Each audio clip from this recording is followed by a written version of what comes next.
This conference will now be recorded. All right. So like I said, everything that's up here is also in the handout that I gave to you. That handout, if you want to look at this later, if you want to go back and watch this, the video will be posted on YouTube. And the handout that you have, if you lose it, will be linked in the description of the YouTube video. So if you lose it and you want to refer back to it, you'll still have access to it. The first part of what I have listed here is just why use Google Drive. And I think that that's one of the biggest questions that people have is, well, why should I use Google Drive? How is that going to help me? What's the point? I have Google stuff already. Well, this was working like.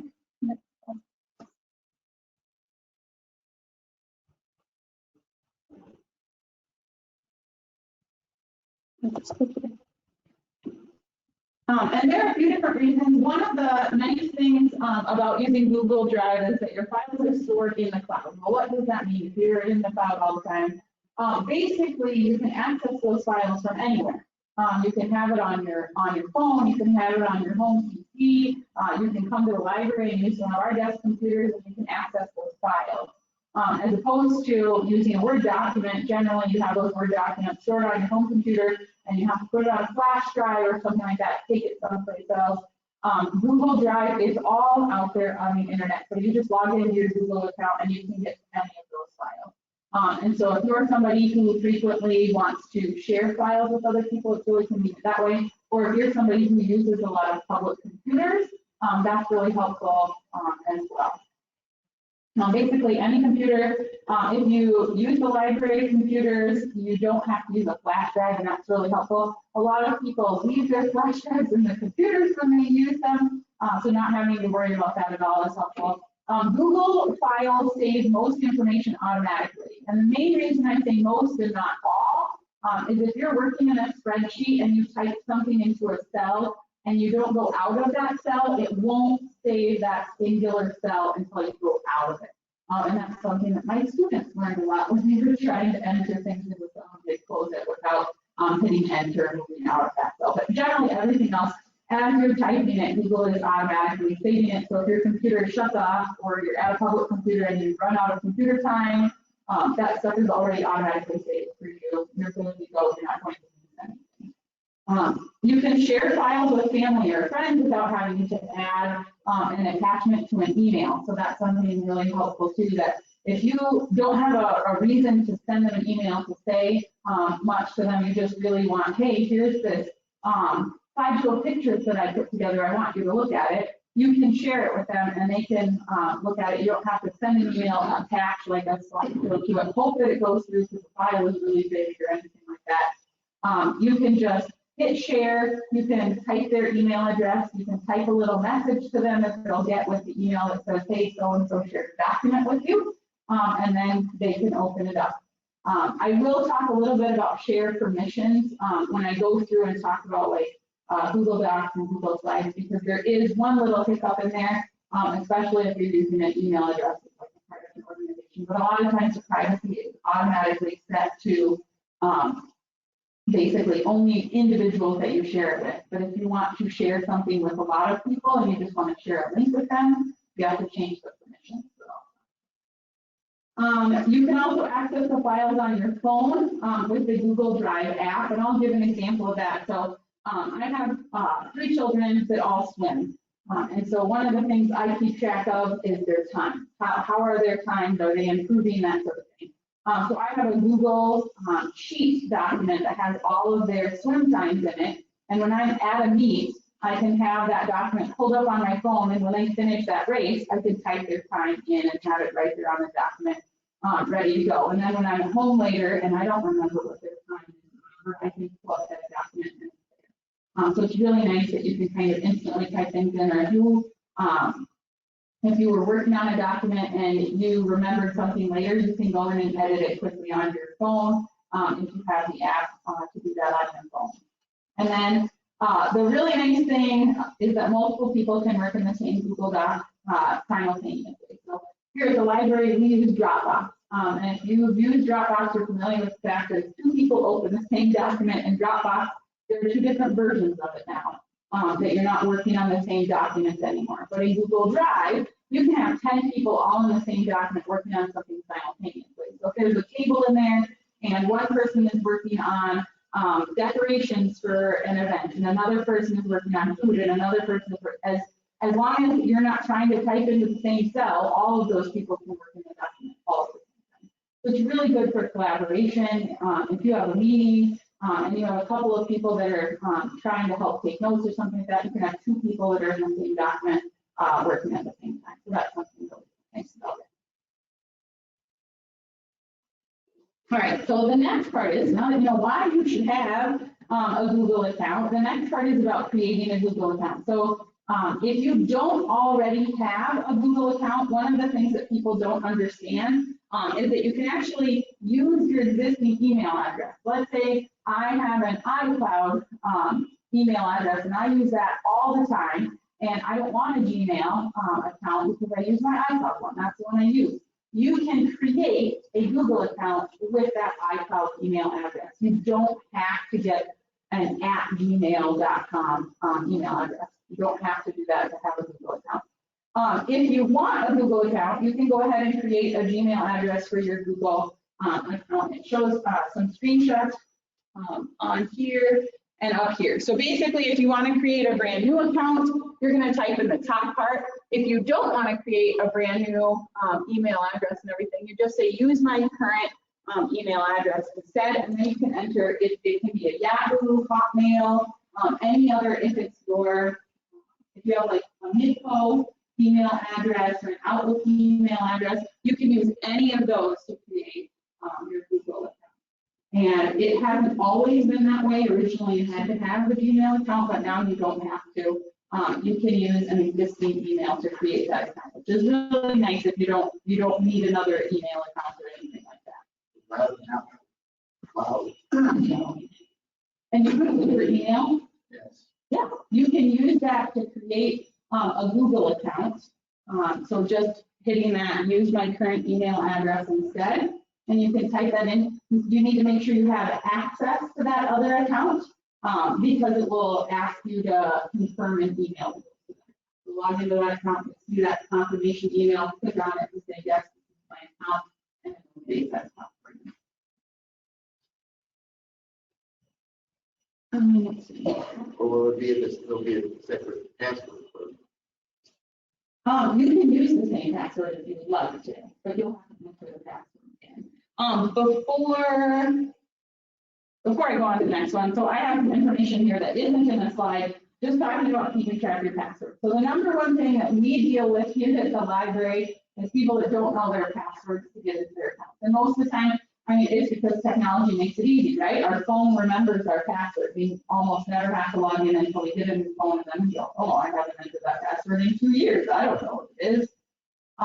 So keeping track of your passwords is definitely something you want to do, especially if you're using a Gmail account on multiple devices. So making sure you know that password. So in here, and I was talking about this a little bit before the presentation, if you have a common password that you usually use, try using that, or use your normal password with an added number or character at the end. Like if your password is normally Red Barn, and you think, okay, well, I want to use Red Barn, but I want something else, and so you can add some numbers and symbols onto the end. Or if normally your password is Red Barn 2714, then you can add that $sign at the end. And you can save it in your phone, so add a contact in your phone, Google or Gmail or something like that. And then just type the words common password plus and whatever that symbol is, so that you can remember, oh yeah, well, my password is normally always Red Barn 2714, but for Google, it has that $sign at the end. So that's something that you can do to make it easier for you to keep track of your passwords, but also keep them secure, because you don't put in that contact Red Barn 2714 with the $sign there. You don't put your whole password in there. You just put common password, which you should know what that is. So if there's a password that you traditionally use for things, that's really helpful. Can I ask one more question? When I started with Apple way back, way back, but every time they did certain upgrades, I ended up getting another email address. They're all good. I've got 3 email addresses, okay? Each one, no matter invite, becomes the big. Can I use one of those separately as for the Google and one for the other one I'm using now? I think so, but I'm not super, as long as you can access both of them, Well, I could now. then you should be okay. Because basically, whatever you enter in when you say use my current email address instead, whatever email address that you enter there, that's where it's going to send the confirmation email. And you can't create the account with an existing email without being able to click that button, that confirmation email. Okay. And then, so once you have an account, now you have access to a lot of different things. Gmail, which of course you can use for sending and receiving emails. If you have an existing email address and you don't plan on using email for anything, you can ignore it. You don't have to do anything with it. Your Google Drive, which is for storing and organizing up to 15 gigabytes of files and pictures. Now, if you don't store many pictures in there, that 15 gigabytes isn't really going to be much of a concern. It's really hard to fill 15 gigabytes with just like Google Docs. But if you put videos or photos or anything like that in there, that's where you're probably going to get into a little bit of trouble with space. And it'll warn you when you're running out of space. And I'll show you where it shows you that when we look at the actual Google Drive. But it also gives you access to Google Docs, Google Sheets, Google Slides, and a lot of other things. But those are probably the 3 most basic things that people tend to use, is Google Docs, Google Sheets, and Google Slides. Basically, Google Docs is a similar or comparable with Microsoft Word, which is something I think we all use. Google Sheets is similar to Excel. Google Slides is similar to PowerPoint. That's similar to No, well, not that I'm aware of. I don't know much about Apple stuff. But then there are also other things like Google Forms and Google Draw, and just other things that you can use as well. But those are probably the 3 most basic ones, or the 3 that people would use the most. And we're going to talk about each one of those in detail after we're done talking about Google Drive. The other thing that having a Google account allows you to do is that you can use it to sign into other sites. Now, if you're saying, well, I already have an Apple account that I use to log into things, that's great. You don't need to use it if you don't want to. But if you don't have any of these accounts and you're just remembering passwords for, a bunch of different websites that you frequently use, a lot of them will allow you to sign in with Google.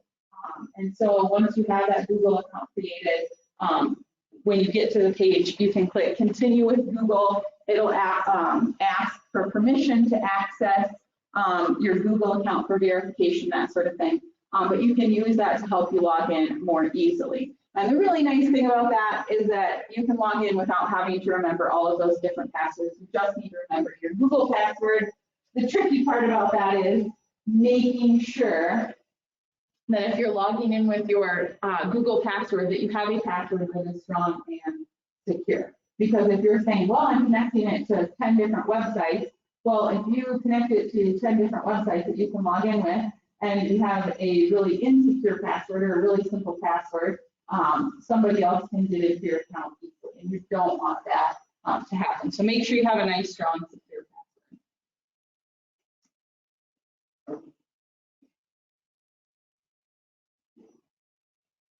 All right, so using Google Drive on your device. So if you have a tablet or a phone that you want to use Google Drive on, there's a Google Drive app for phones and tablets. The app allows you to access and share files, but the Google Drive app does not allow you to edit files. It just allows you to do those 2 things. If you want to edit files on your phone, like I was talking about entering swim times into a Google Sheet, I have a Google Sheet app downloaded on my phone. I have a Google Doc app downloaded on my phone. Those specific apps let me edit those things on my phone. Now, if you don't want to edit a Google Doc on your tiny little phone, there's no reason to put the Google Doc app on your phone. But if you want, if somebody says, hey, you have those minutes from that meeting that we did, you can pull up your Google Drive and you can share those minutes out to other people very easily from your phone. You're not editing anything, you're just giving access to somebody from it. So you can do that through the Google Drive app. So there are specific Google apps for all of the different Google, what do I want to say, programs like Google Docs, Google Sheets, Google Slides. Oh, yeah, they don't have these ones up there. So the last couple things on here, I will actually show you in Google Drive.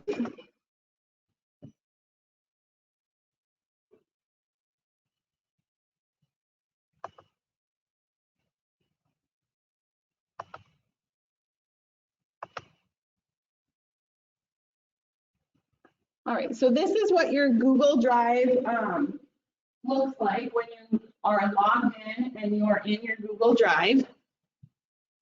This is basically what you'll see, where you have a menu here on the left-hand side, and then you have documents here for most of the other area.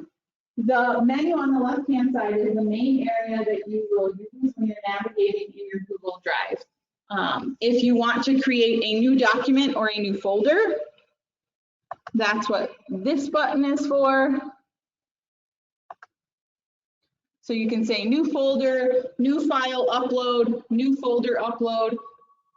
You can say you want a new Google Doc, a new Google Sheet, Google Slides, Google Form, or other things as well. So all of that is accessed by clicking on that new menu. So you have lots of options there.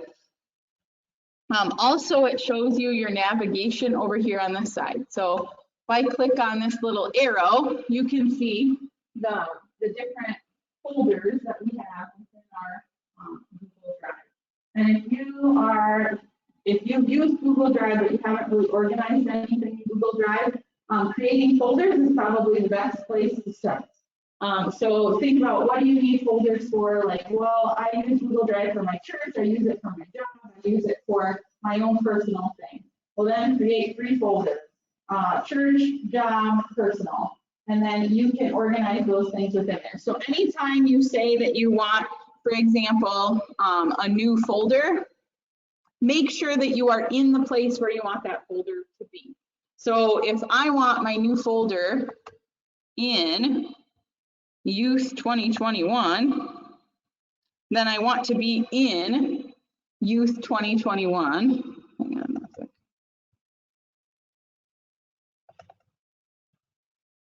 I want to be in that folder when I create a new folder. So the easiest way to kind of put those folders where you want them to be is go where you want them to be, then click on that new button and create that folder that you want within there. It'll ask you, oh, sorry. It'll ask you it'll ask you what you want to name it, that sort of thing. So if I say new folder,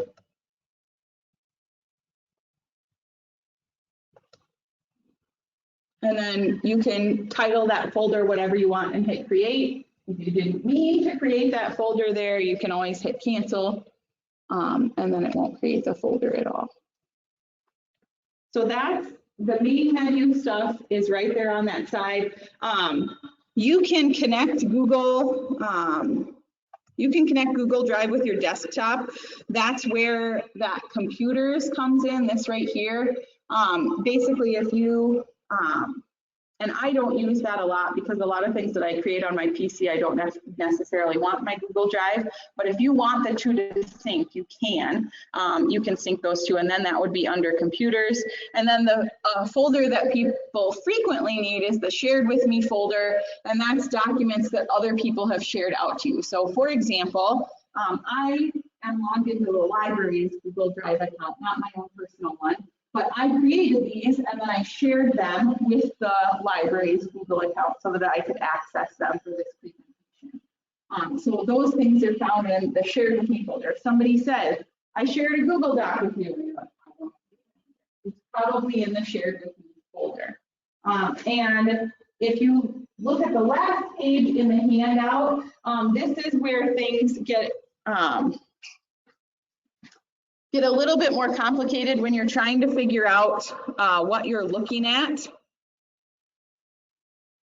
So if you think, well, I can't find this document that they're saying, that sort of thing, this last page just tells you a little bit about navigating. And your navigation, obviously, this is the main area where you're going to see stuff. But this button right here, it changes the layout between grid layout and list layout. And it shows you basically the differences between those here. You can see in the list layout, it just gives a list of all the folders or a list of all the documents. Whereas in the grid layout, it shows you a little bit like this is what this Google Doc looks like.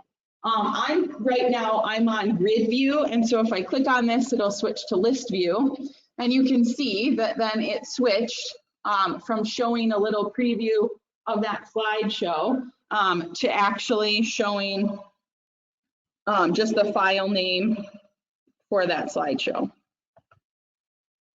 So you can see that difference there. I prefer list view. One of the main reasons I like list view is I like to see nice and bold what the name of that file is. And then I can also click any of the options. Like I can click on share date and change it to last modified, so that the things that are at the top are the things that were modified most recently. So if somebody says that they just shared a Google Doc with you, checking by last modified might be helpful. The other thing is, if you know that, hey, so-and-so shared it with me, you can click on shared by and get it to sort by that. Although mine won't actually do that because I'm the only one who has anything shared here, so it doesn't change anything. But those are just a few different ways to do things. Now, the other thing, and this always confused my students when we were trying to do different things in Google Drive, but you can see across the top, well, that looks like grid view, even though I'm in list view. That's just basically a grid of suggested files. So if you kind of use the same documents frequently, that's what's going to show up across the top there. Craft and activity links, that's one of the things that I use the most, because I'm constantly looking for crafts and then putting the links in there so I can get back to them again, which is why that one's listed up there. And then I had to modify my tab agenda today because we postponed our meeting, so that's right there at the top. So it'll show you kind of the things used most recently at the top. For my own personal account, I actually don't let that show at all because I don't like it. I just want to see my list and I want to find things from my list. But honestly, at work, it's much more convenient for me to have those tiles at the top because, like I said, I'm constantly opening my crafts and activities link. It's nice to see it right there at the top, that I don't have to go looking for it. But you do have the option to not see those if you want to. Let's see which thing is that.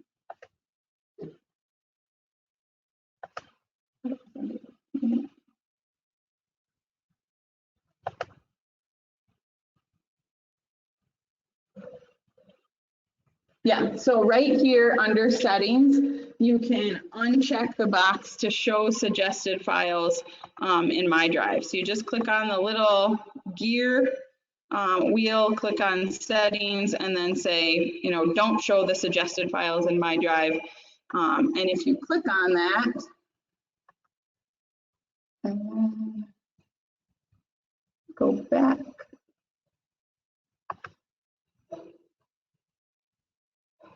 Oh, maybe I need to say that. Can you show me what does it look like for the grid again? It just shows. Yep. I got rid of, oh no, maybe. No. So this is grid, where it just shows, yeah, it shows a little preview.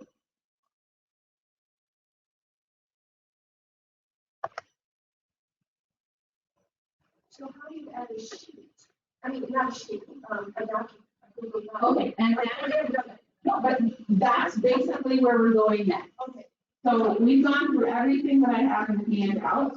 The next thing that I have to show are all of those different apps. So a little bit about Google Docs, a little bit about Google Sheets, and a little bit about Google Slides.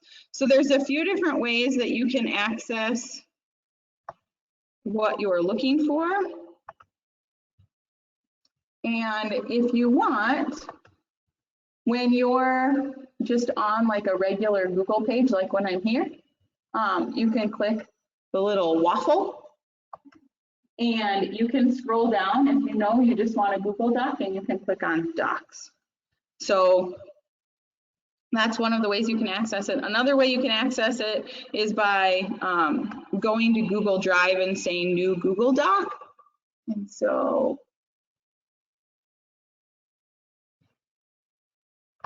if I go here, I can say new Google Doc, and I can click on that and it'll open a new Google Doc.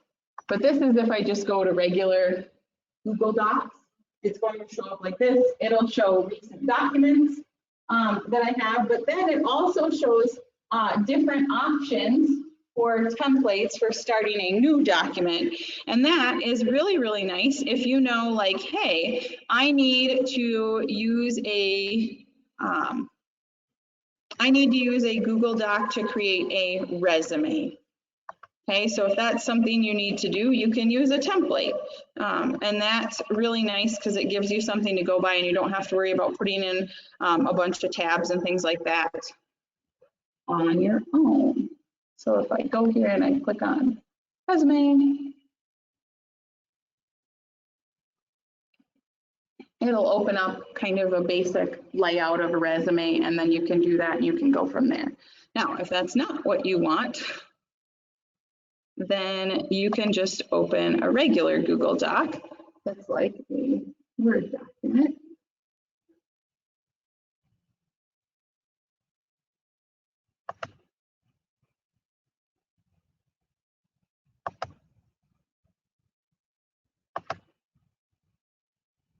And it'll generally look like this when you start. So it's just a blank Google Doc.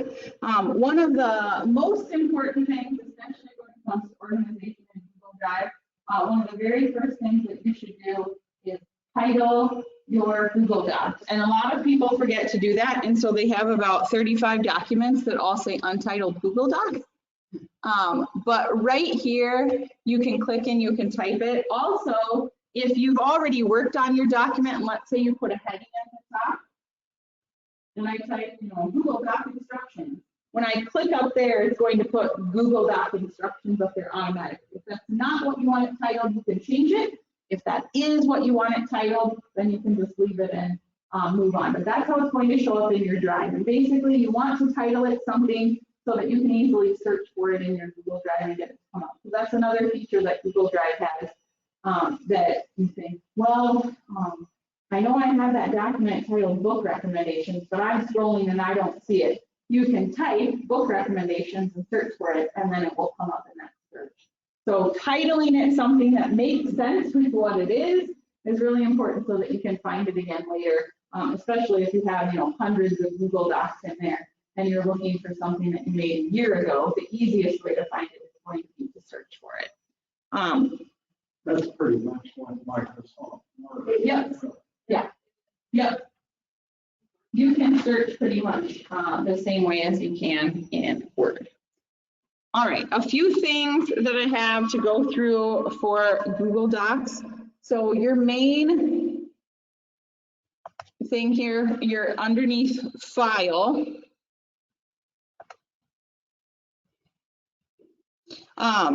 Sorry, I'm trying to work on two screens so it'll show up on both. But under File, you have New, so obviously you can use that to create a new Google Doc. You have Open, so you can use that to open an existing Google Doc, obviously. Make a copy, that's really convenient if you make a document and you want to share it, but you want to keep an original that nobody else can mess with. You can make a copy of something and then share the copy out. And you might give people access to edit a copy of it or whatever, and that's fine. But if you want to keep your own original, making a copy is sometimes a really good idea. Or let's say you have the same basic agenda that you use for every meeting.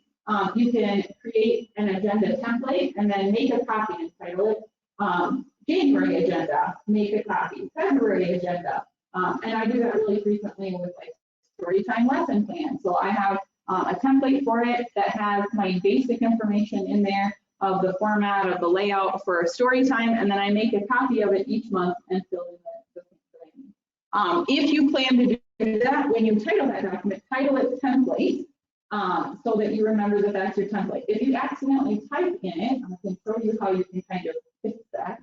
But generally, if you accidentally type in something that was your template, just make a copy of it, so you have a copy of that thing, the editing that you did to it, and then you can actually revert back to the original in your template, so that all of that information will go in every place again. So those are the first three options on there. Share, that's where there's a lot of places that you can click to share, but this is one of them. So you can say file share and share it with whoever it is that also needs the document, and then I'll actually click on that so you can see.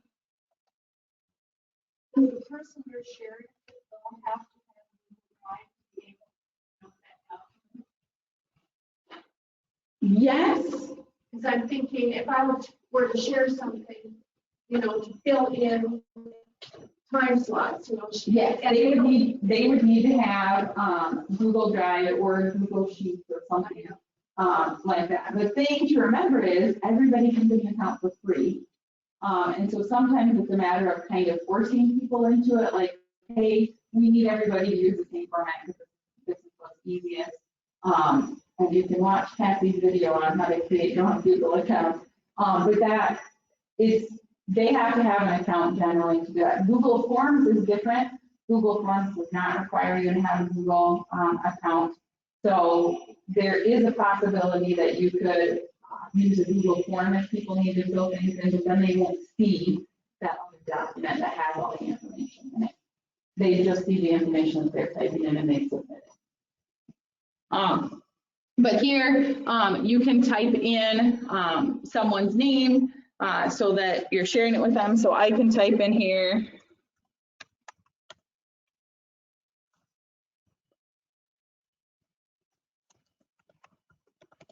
So I can type my email in there and I can hit, oh, sorry, I'm wrong. It's asking me to name my document. Before you share it, give it a name. There we go. And then hit save. And then you can add people. So it'll show who currently has access, in this case, the Yankton Library. And then I can add, like I could add my work email in there if I wanted to share that with myself. And then this is where you can type a message. And if you want to share it with them, but you don't want them to get an email, you just uncheck the notify people box. But if you want to share it with them and then get an email, leave that notify people box checked, and then you can type a message. Here's a great recipe for those cookies I brought to the potluck, or something like that. And then they have it. The thing to know about this is here this says editor. So that's saying basically whoever I share it with can edit that document. If I don't want them to be able to edit it, I need to change that to just viewer. If I want them to be able to comment on it, you can do comment. So they can view it, they can highlight something, they can leave a comment, but they can't modify the actual document. So those are different.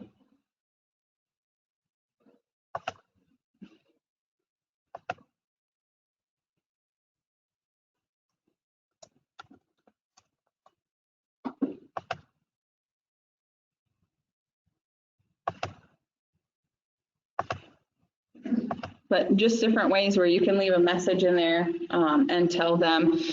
If you don't want to share it that way, if you don't want to share it by typing an email address, but you have a place that you frequently share information, or you want you want to email a link to people, you can always hit copy link, and then you can share that link out with other people. So you can paste it into an email, and then they can click that link and access the document.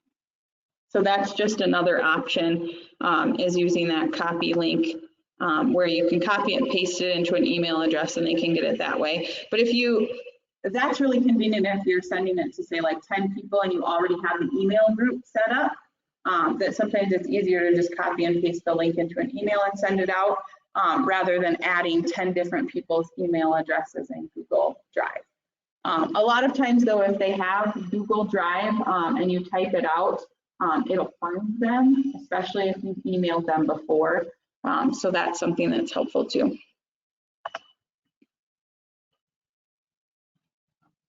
And then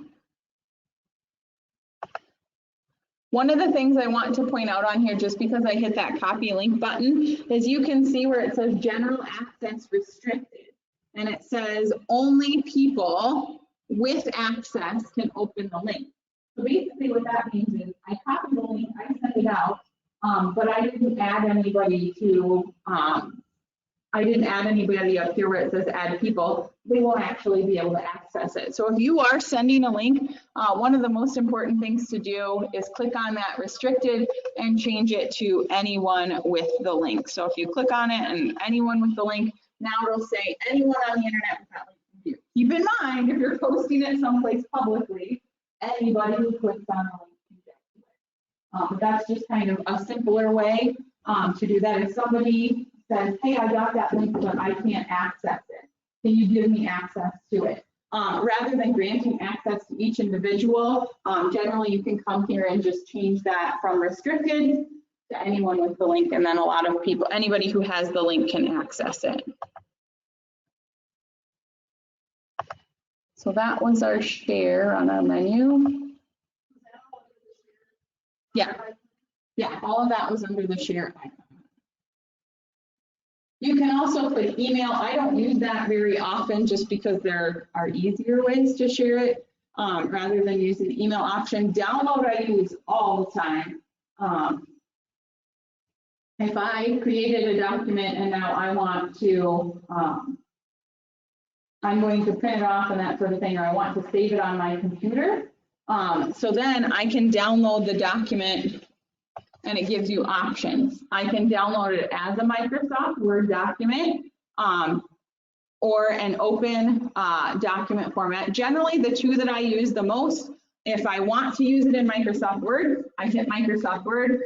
If I want it to just be something that I am going to print off, I download it as a PDF document. So then it's just a PDF. If it is something where you are creating a document and you want to share it out to a bunch of people and you just want them to have access to it, not editing it or anything like that, that's where you just want to share it, send it as a PDF, because everybody can get that basic Adobe PDF viewer on their computer for free. And so that's what is generally recommended to use. If you download it as a Word document and somebody doesn't have Word on their computer, they're not necessarily going to be able to open it. But that's also where sharing it as a Google Doc is nice, because you don't have to worry about it. But if you know you're sharing it with somebody who doesn't have Google, you can download it as a PDF and send it to them that way too. No, they won't be able to edit it. They'll just be able to see it. The other things here, if you want to rename it, you don't need to click there. You can just click on what the document name is. So I never really use that, but probably the two other things I use in the file menu are page setup and print. So page setup is just like with Microsoft Word. That's where you're going to go and you can change your margins. You can change your setup from portrait to landscape. You can pick what size paper you have. You can pick what color your page is, that sort of thing. So all of that is in here. Now, I am somebody who, if you can't tell from the handout, I'm very narrow margins. So I can get as much slip on the page as possible. So I generally have my own default option set to half an inch all the way around. because when I'm making a document, that's what I want. I don't want to have to go and change it every time. And so you can really easily just go in and change all of the margins to 1/2 inch, and then click the set as default button. And then if you always want them to be that way, set it as a default, and it will always be that way. You can go in and change it at any time, or you can just change it for an individual document if you want. But if you frequently, I need to use the whole page, as much space as I got there, that's really convenient. Yeah, basic road. Now, that can do that. Couldn't tell printers. Yes. So I have to get something for the printer now. No, you basically, whatever you set here is like your basic page. Printing a Google Doc is just a little bit different from a Word doc. It kind of converts it to what I will refer to as a temporary PDF. And then you'll print from there, where it'll show you like a print preview and stuff like that. I can actually show you that really quick.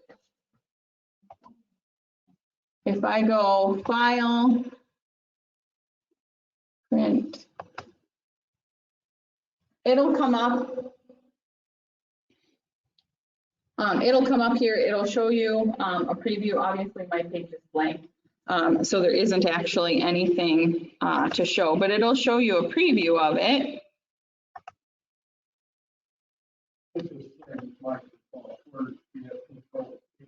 Yeah, there is one more step though. Most of the time, maybe it's not going to do it. It generally pops up another window when you print, but I'm not seeing that right now. But a lot of times, well, I guess it happens when but it'll pop up another document to ask you basically about how you want it to. Yeah. And it's just not doing it for me right now, but it might be because of the printer I had selected, but those are the main things I use under the file menu. Most of the other stuff, I don't actually click on menus. I use most of it up here. It's the same sort of stuff that you see in Microsoft Word, where you can change your font. You can change the size of your font. You can change if you want it bold, italics, underline, if you want it black, or if you want a different color, if you want to highlight something, if you want it centered. All of those options are generally available there across the top. If you're working on a smaller screen, you might not always see them, and in which case, a lot of times if you hover over something, it will show up, but most of the time you'll see them there. A lot of those options are also under format. So if you click on that format menu, those things will pop up there as well. But those are the basics for Google Docs. Like I said, Google Docs is great for basically anything Microsoft Word similar. If you just want to type a letter, like we have people that will come in and type Christmas letters and print them out. For me, I would do it in here so that I have access to it, but we have people that type it in Microsoft Word and then they print it out before their time is up. But when they're done, it's gone. They typed it up and they didn't save it anywhere. It's just in Microsoft Word, and the computer gets wiped once that time limit is up.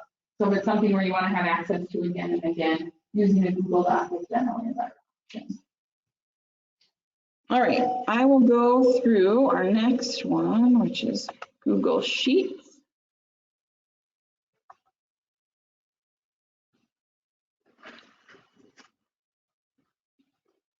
I have a question. So Yep. this one that I have right now for the email is the password that I can use for Yeah, it's the it's same. very, yeah, okay. If you log into your Gmail account, and you click on what I'm referring to as the waffle over here when you're in Gmail, and you click on this, and you click on Google Drive, a lot of times it might ask you if that's the account that you want to use or whatever, but you should be able to seamlessly log into it. Oh, in Gmail? Yeah. Okay, how did you get the?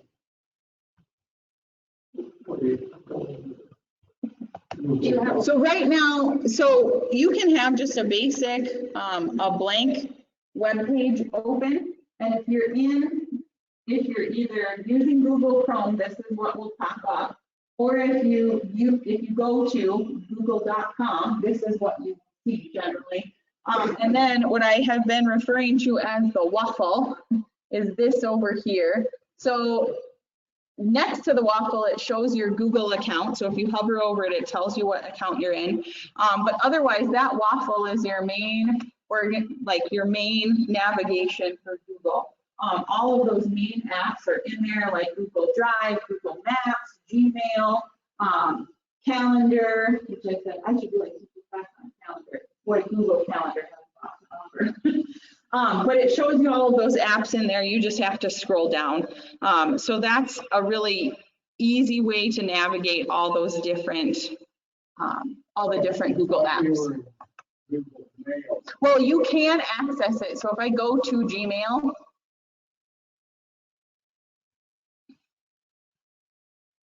is it going to Gmail?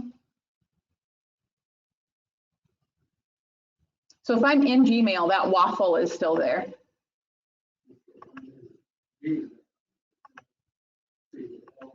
It might be because of you're on a tablet and you're not in like the app. I don't know. But yeah.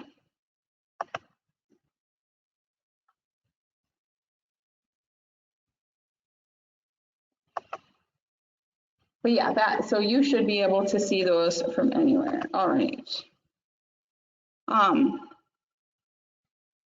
Google Sheets can do basically all of the same things that Excel can do. We use Excel documents a lot.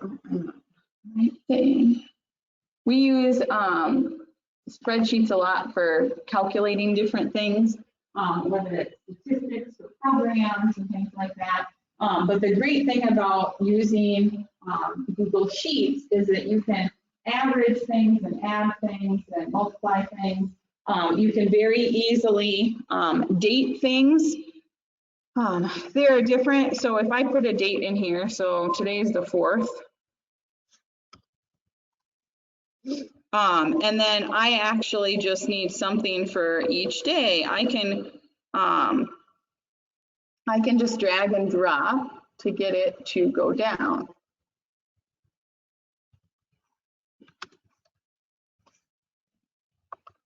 And so you just click and drag, and then, oh, I have all the dates that I need in there. And a lot of times it knows that what you type is a date. And so it shows up as a date and you can fill it that way. You can do the same thing with numbers. So if you just need raffle numbers, I need 50 raffle numbers so that I can print out little slips and give them to people or whatever, have them drawn. You can type a 1 and drag down to 50 and it'll fill them all in. So it's a really quick way to kind of get numbers that you want or dates that you want. You can also change your formatting for different things. You can add numbers together. So let's just pretend that these are the number of people that attended programs on these different dates. And so I've just got a bunch of different numbers here.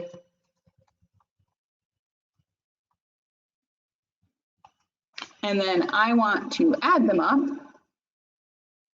I can be on the cell below them and hit function sum, and then I can select all of those and hit enter, and it will tell me how many total people there were. I don't want their suggested autofill because I don't have other numbers, but it's a pretty simple way to add things up if you're calculating the number of people who attended something or the number of dishes for something or whatever it is, but it will total those up for you, which is nice. You can also average, so if you want to find out, okay, well, how many people on average attended each day, I can delete that out of there. I click the same button and click average, select those cells, enter, and it will tell me approximately 21 and a half people attended on there.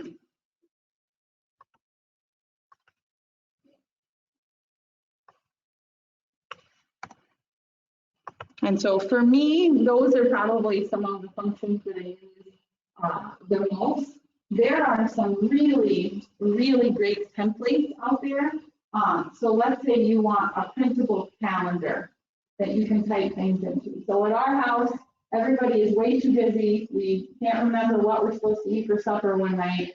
So we have a Google Sheet calendar template that if you go to Google and type Google Sheet calendar template, you can find them out there. You make a copy, it puts it in your Google Drive, and now you have a calendar that somebody else already designed, they already set it up, and you can type all of the things that you want into it and then print it off. We use it for swim team as well, that's the template that we use for creating our practice calendars. So there are a lot of really helpful templates, especially for Google Sheets that you can use. There are invoice templates out there, and most of them are free. You generally are just creating a copy of it in your Google Drive of something that somebody else already created. But the calendar one is very, very nice because you can edit a lot of things about it. You can change the colors and you can type events and stuff in there. So we use those a lot around my house. But for keeping track of other things, or if you just need a list of dates or things like that, or if you use Google Forms, it will, you can make it gather the data and put it into a spreadsheet. So that's something that you can have it do. So then you can look at the spreadsheet and, if you ask, well, how many hours did you spend reading? Well, then you can look at that column and you can average to figure out, okay, we had, 50 people respond and they read for an average of 2.25 hours a week, something like that. So you can use these functions in data that has been compiled through Google Forms too. But Google Forms are a little bit tricky. There's a lot to do with it. To keep track of attendance at a meeting. Mm-hmm. I can just put in all the members' names, and then January, February, March, April, May, and then I can just go in and Excel X if they're present or not. And the other thing that you can do is, so sometimes I like to be able to see things at a really quick glance. So you can use colors for the same thing too. If you don't want to use X's, but you want to use green for was there and red for wasn't there, you can do that very easily. So I'll show you that really quick. So we'll just pretend that, we've got names across here or something like that. But there's this button to fill. And so you can fill it with green for all the people that were there and red for the people that weren't. Sometimes that makes it a little easier to see who was and wasn't there. Just using a color to fill something in. But that's just a different way of doing the same thing that you had said, but that fill thing works really nice. I use it a lot for differentiating between different things. I'll use like green for methyl, red for didn't make it goal, and yellow for close to the goal. How do you make yourself? Generally changing the font size is the easiest way. So yeah, if you select the cells that you want to be bigger and you change the font size for those cells. If you want to change it for everything, you can click the little rectangle in the corner. And then you can click, oh, I want everything to be size 14. And then all of those cells will be size 14. So that rectangle can be really helpful if you want all of the fonts for the whole document to be the same. One of the things that, for me personally, I find very convenient or very helpful for Google spreadsheets. For me, that's better than Microsoft Excel, is that I can delete all the cells that I don't want. So if I just want a document that I have 10 rows and 5 columns, I can make it just 10 rows and 5 columns. If I want to add more things later, I can, but sometimes that's all I want to see. So if I'm, for example, if I have a time card document that I'm sharing with a swim coach, I don't want them to have a gazillion different columns. I want a column for the date, a column for the hours that they had, and a column for them to add notes. I don't want anything else. And so the really nice thing about Google Sheets is you can do that very easily by picking the cells that you want, kind of drag over, and then you right click on it and delete them. And then they go away and you don't have all those extra cells in there. You right click when you have the column selected, then you right click at the top where the letters are and go down and click delete columns. You can do the same thing with the rows, although I will tell you they go down to 999. I still delete them all the time because if you want, you can just delete them in chunks. So I'll just do this and it takes a little bit, but yeah, right now I'm still going down. There's 999, but it doesn't, or I guess 1,000 in this case, it doesn't take all that long. And then I just right click over on the numbers, delete rows 27 to 1,000. And then I have this nice little compact spreadsheet that's all I want it to be. No, but I will say, but let's say you accidentally clicked something in a cell someplace, it's going to print that page. So that's part of the reason that for me, I like it to just be the cells that I'm using and that's it. I like to get rid of all the excess. Yeah, when you print it, you can say, I want you to print it at like 200% or something like that. Yeah, so that it fills up the page. But for me, it's really nice, Mainly when I'm sharing things with other people, that this is all that it is. There's no extra space for them to do other things with and stuff like what's that. the name of it? Oh, I don't have a name for this one yet, but it's in the same spot as a Google Doc. It's what- You can give it the option to. I think it's under like header and footer or something like that. Yeah. You can also, the other thing that you can do is when you are in here,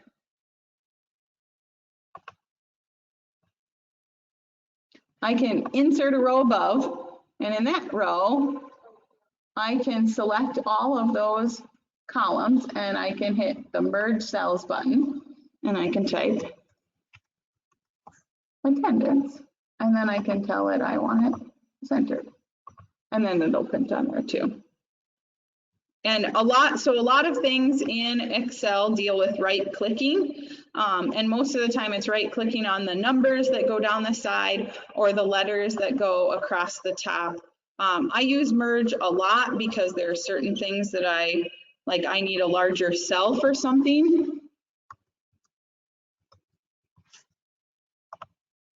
And then it's really nice because I can type more in that space.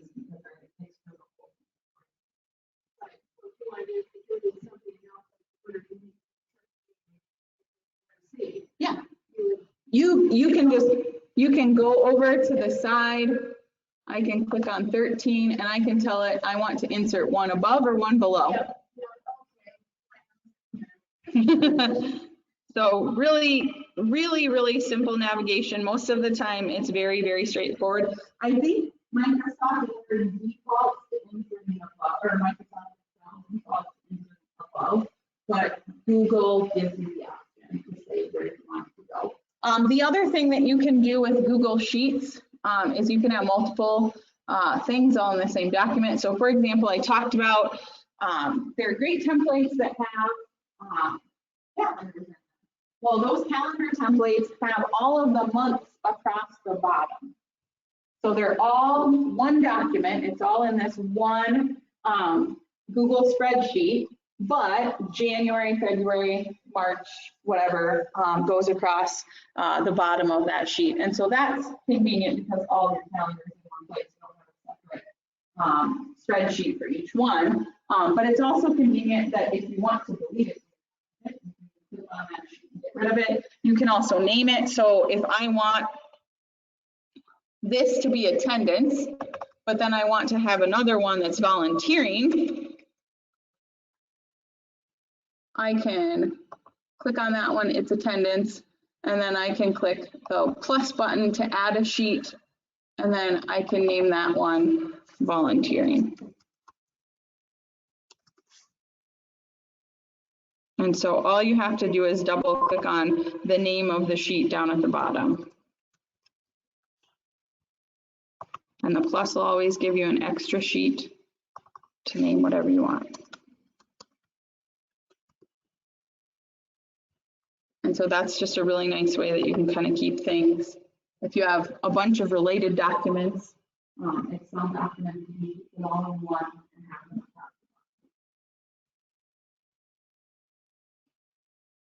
So that's kind of the basic stuff I had to go through for Google Sheets. Google Slides, I don't have a lot to go through other than it's very similar to PowerPoint. My favorite thing when it comes to Google Slides is a website called Slides Carnival. And Slides Carnival has tons of templates for Google slide presentations. So for example, the slide presentation that I used today, that came from Slides Carnival. It had a background, it gives you different page layouts and things like that. You have the option if you want to use it, as it is, or do something else with it. But it's really nice because it gives you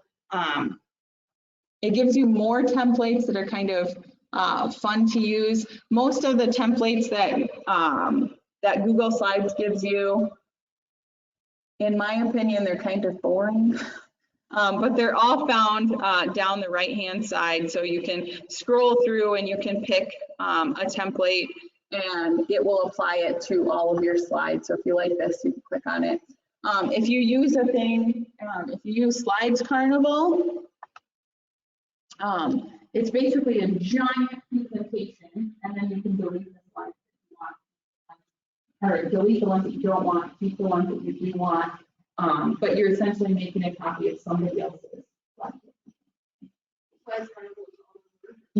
I think if you type Slides Carnival all together, it'll come up. I think if you type it with a space, it'll also come up. Okay, now refresh my memory. Where did you go to sheets and slides on the general graphic area? I just used the waffle, to open them initially. Yep, you just scroll down. Oops, I clicked on something. Oh, I clicked on it. But yeah, if you click on them and scroll down, so the theme is the main thing. Once you've picked a theme, you can click the little X to get rid of it so that you have more space. You navigate through your slides over on the left-hand side. That's where you can navigate through the slides and see what you need to see as you add slides, and that's just this little plus right here. That'll add another slide. Oh, it didn't apply my theme. You can click the little arrow and then you can pick different slides that are within that theme. So it shows you all the different options that are in there. And you can use that to add slides.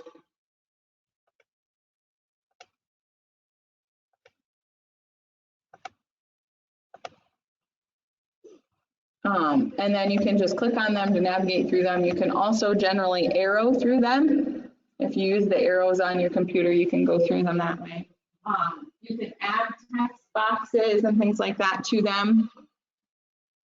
And that's generally this right here where you can click that, draw a text box, and then you have it on there. You can use the text boxes that are there. If you don't want them, you can click on them and delete them.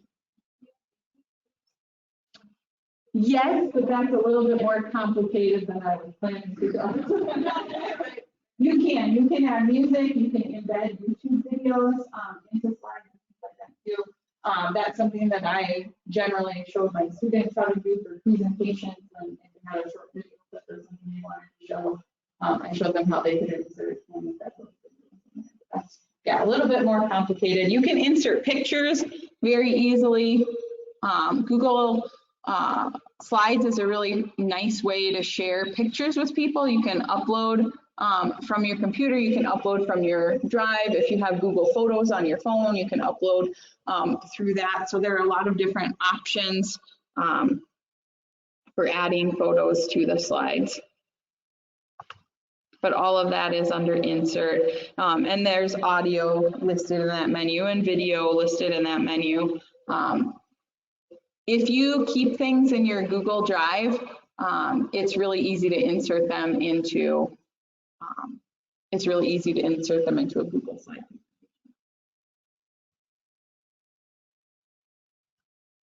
Question?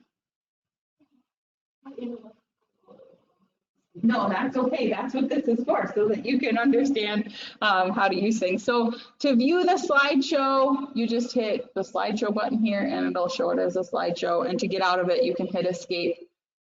You can also share it right from here, just the same way that we talked about with like the Google Doc. You put that in, email address.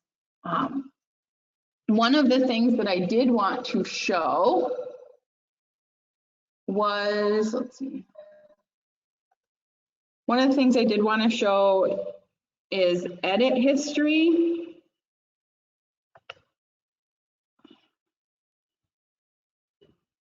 Would be more helpful if I had a document that I had done a lot of stuff to,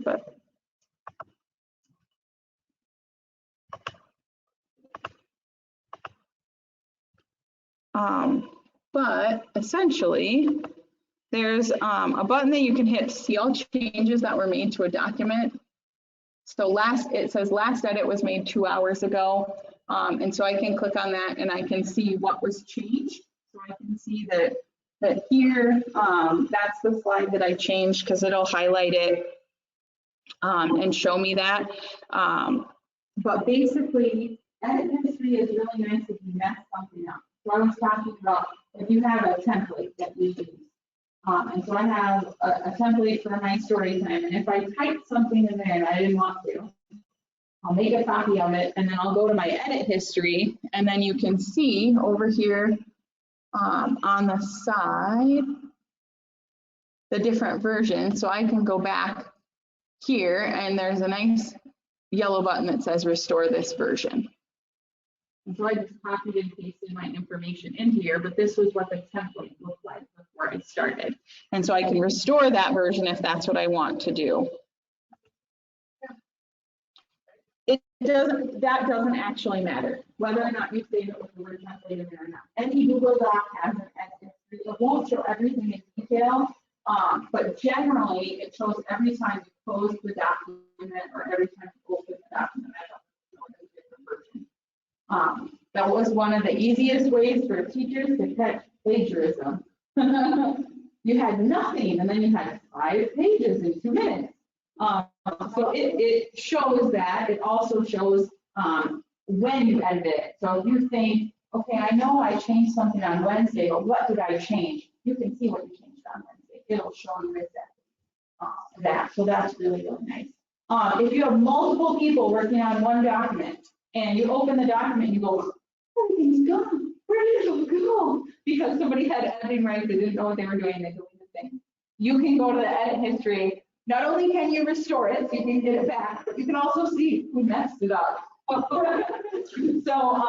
I've done that before where I saw who messed it up and then I revoked their permissions from the document so that it didn't get messed up again.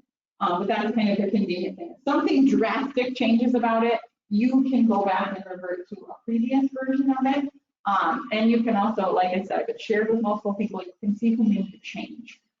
As long as it's not just a general link, if it's just a general link, it might just show like a generalized list of foods in there, like anonymous armadillo. That's not really going to help you much. But if it's shared with specific people, then it should show their name and it will show all of the edits that were made by each specific person in a different color.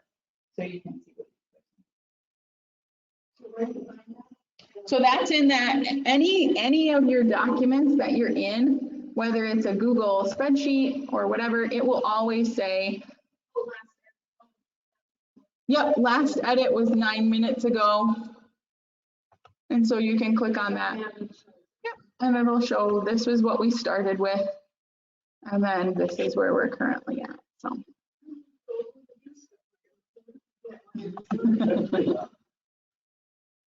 Yeah. The other thing, if anybody wants, like if you want to get a Google account created and you want some help, we have times right now that you can get help kind of creating that account and that sort of thing too. But that's the end of basically what I have to show to everybody. If you have other specific questions, I am happy to help. How would, if you have things in Microsoft Word, say, file,